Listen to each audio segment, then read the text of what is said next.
Selamat pagi, salam sejahtera. Terima kasih karena bersama dengan saya di Nazilin Unity Channel. Susulan daripada keputusan Lembaga Pengampunan membincangkan tentang pengampunan pesalah yang ada di penjara Malaysia yang telah diberitahu kemarin mengejutkan seluruh Malaysia apabila didedahkan pengampunan Najib ataupun petition pengampunan Najib tidak dibincangkan setakat ini telah menimbulkan pelbagai reaksi daripada pelbagai pihak, daripada penyokong-penyokong Barisan Nasional dan terutamanya penyokong Tegar Najib Tun Razak. Namun demikian, ini satu ulasan untuk anda sebarkan kepada semua berkaitan dengan pengampunan Najib. Salihuddin minta penyokong Najib hormati keputusan Lembaga Pengampunan.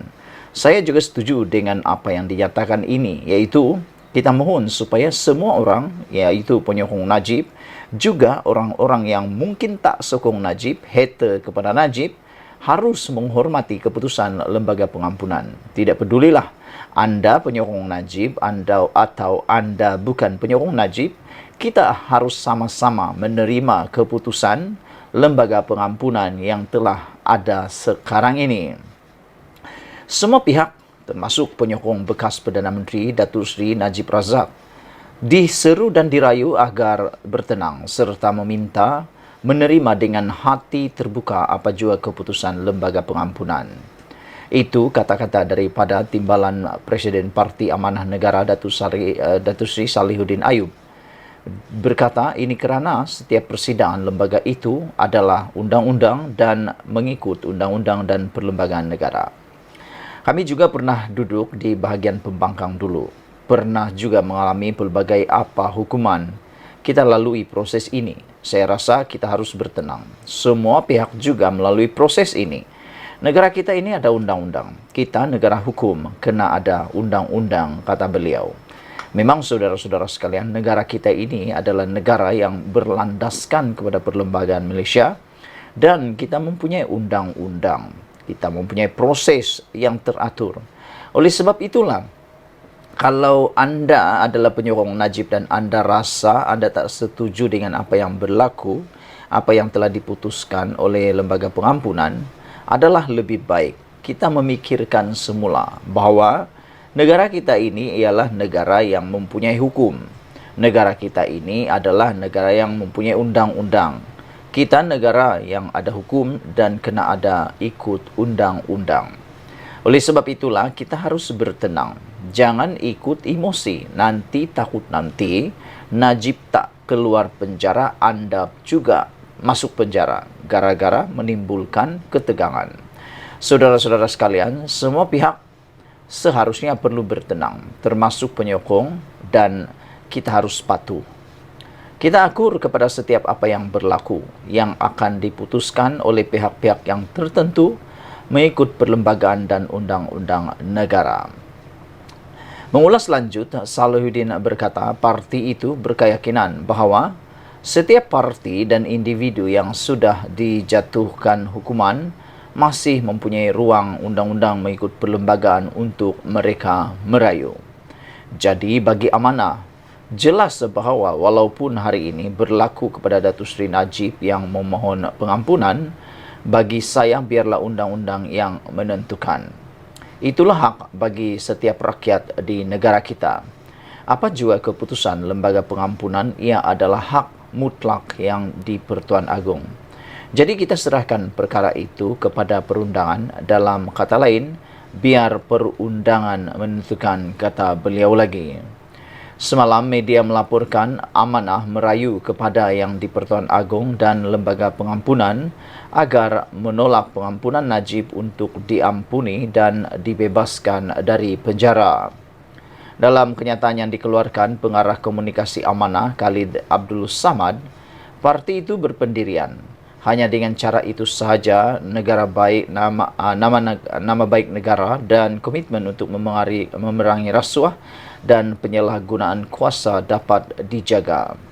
Bagaimanapun, hari petang tadi, BH Online melaporkan Lembaga Pengampunan yang bersidang pada jam 11 pagi tadi tidak membincangkan permohonan petisyen bekas Perdana Menteri itu, iaitu Najib Tun Razak. Saudara-saudara sekalian, bercakap tentang tindakan amanah untuk merayu supaya Yang di-Pertuan Agong menolak permohonan Najib untuk diampun dan dibebaskan dari penjara, ini mempunyai beberapa sebab yang mungkin kita boleh fikirkan. Pertama sekali, mengikut ulasan daripada pengamal-pengamal undang-undang sebelum ini, mereka mengatakan bahawa kebiasaannya pengampunan diraja ini akan diberi selepas satu tempoh masa telah dilalui oleh pesalah di penjara, dan biasanya ia mengambil sehingga 2/3 daripada hukuman penjara yang telah dilalui. Najib belum sampai setahun dalam penjara, namun telah dimohon oleh Barisan Nasional UMNO untuk dikeluarkan daripada penjara dapat pengampunan.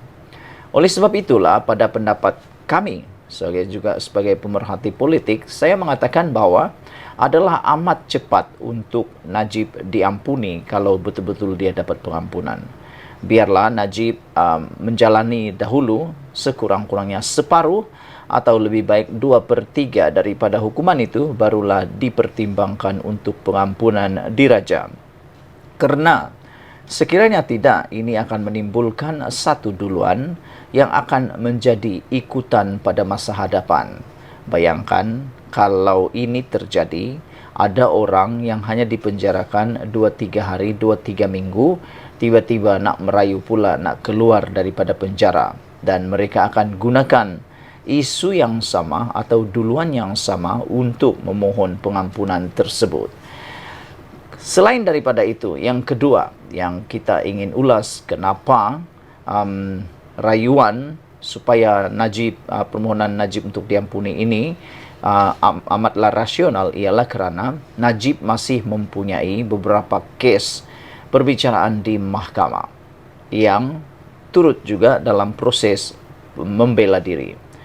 Oleh sebab itulah, pada pendapat kami sebagai pemerhati politik bebas, kami fikirkan biarlah dahulu perbicaraan Najib di mahkamah untuk kes-kes yang seterusnya, pertuduhan-pertuduhan yang lain diselesaikan terlebih dahulu, barulah diteruskan pengampunan tersebut. Kerana takut nanti Najib akan didapati bersalah untuk kes-kes yang seterusnya, bagaimana jadinya? Masuk penjara, nak mohon pengampunan lagi kah? Itu persoalannya. Dan selain itu, ini akan menimbulkan kekeliruan berhubung dengan status kes-kes yang lain. Adakah kalau Najib diampuni untuk kesalahan kali ini, kes-kes yang lain juga akan turut diampuni? Dua alasan itu kita dapat mempertimbangkan untuk rasional mengapa permohonan Najib ini ditolak. Sekian dulu untuk kali ini. Jangan lupa share video ini. Kita jumpa lagi. Bye-bye.